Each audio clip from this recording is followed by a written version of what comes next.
Assalamualaikum warahmatullahi wabarakatuh. Perkenalkan, nama saya Muhammad Fadil Nur Hakim dari Fakultas Hukum Universitas Surya Kencana Cianjur, semester 3, kelas A. Di sini saya akan mereview soal dari mata kuliah Hukum Administrasi Negara dengan dosen pengampu yaitu Dr. Haji Dedi Mulyadi SHMH beserta Dr. Emrindi Aridayandi SHMH. Pada pertemuan yang ketiga, beliau memberikan materi dan juga beberapa soal. Saya akan membacakan soal beserta jawabannya. Yang nomor 1, berikan definisi hukum administrasi negara menurut Van Apeldoorn dan Djoko Sutomo. Menurut Apeldoorn, HAN adalah keseluruhan aturan yang harus diperhatikan oleh para penguasa yang disertai tugas pemerintah dalam menjalankan tugasnya.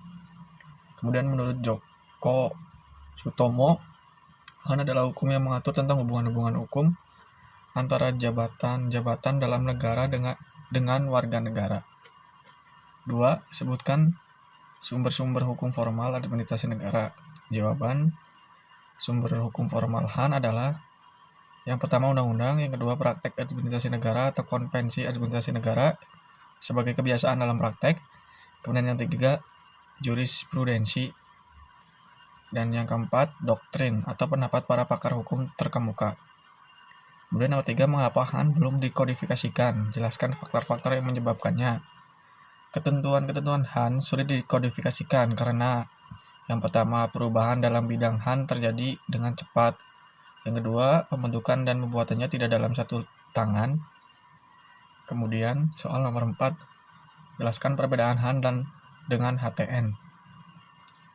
Van Apeldoorn, HAN adalah keseluruhan aturan yang harus diperhatikan oleh para penguasa yang disertai tugas pemerintah dalam menjalankan tugasnya. Sedangkan menurut Van Vollenhoven, HTN adalah suatu gabungan kekuatan-kekuatan yang mengakibatkan badan-badan yang tertinggi maupun yang terendah apabila badan-badan itu menggunakan wewenangnya yang diberikan kepadanya oleh hukum tata negara. Kemudian soal nomor 5, jelaskan hubungan HAN dengan HTN. Jawabannya yaitu pada awalnya HAN merupakan satu kesatuan dengan HTN, namun keadaan berubah sejak abad. Apakah yang dimaksud dengan ketepatan atau basicking? Jawabannya adalah istilah ketetapan dalam bahasa Belanda disebut basicking, yang mengandung arti adalah suatu penetapan tertulis yang dikeluarkan oleh badan atau pejabat tun yang berdasarkan peraturan perundang-undangan yang berlaku, yang bersifat konkret, individual, dan final, yang menimbulkan akibat hukum perdata pada pasal 1 angka 3 Undang-Undang Nomor 9 Tahun 2004. Kemudian soal nomor 7, sebutkan unsur-unsur ketetapan. Jawabannya itu unsur-unsur ketetapan atau basicking dalam definisi tersebut yaitu yang pertama penerapan tertulis, yang kedua dikeluarkan oleh badan atau pejabat tun, yang ketiga didasarkan pada peraturan perundang-undangan, yang keempat bersifat konkret, individual, dan final, kemudian yang terakhir menimbulkan akibat hukum bagi seorang atau badan hukum perdata.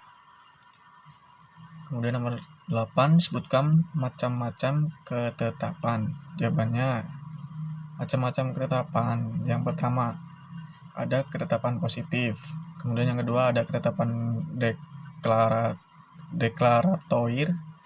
Kemudian ada ketetapan konstitutif. Kemudian nomor 9 yang terakhir, jelaskan pengertian peradilan administrasi negara dan jelaskan tujuan diadakannya peradilan administrasi negara. Jawabannya yaitu peradilan administrasi negara.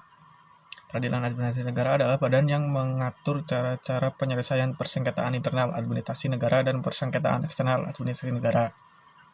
Tujuan diadakannya peradilan administrasi negara adalah untuk melindungi pihak-pihak yang dirugikan akibat adanya kesalahan aparat administrasi negara maupun kesalahan atau pelanggaran hukum yang dilakukan oleh warga masyarakat. Yang kedua, akibat adanya putusan administrasi negara yang merugikan pihak yang dikenai putusan tersebut. Sekian review materi pada pertemuan yang ketiga, yaitu menjawab soal. Sekian dari saya, mohon maaf apabila ada kesalahan. Wassalamualaikum warahmatullahi wabarakatuh.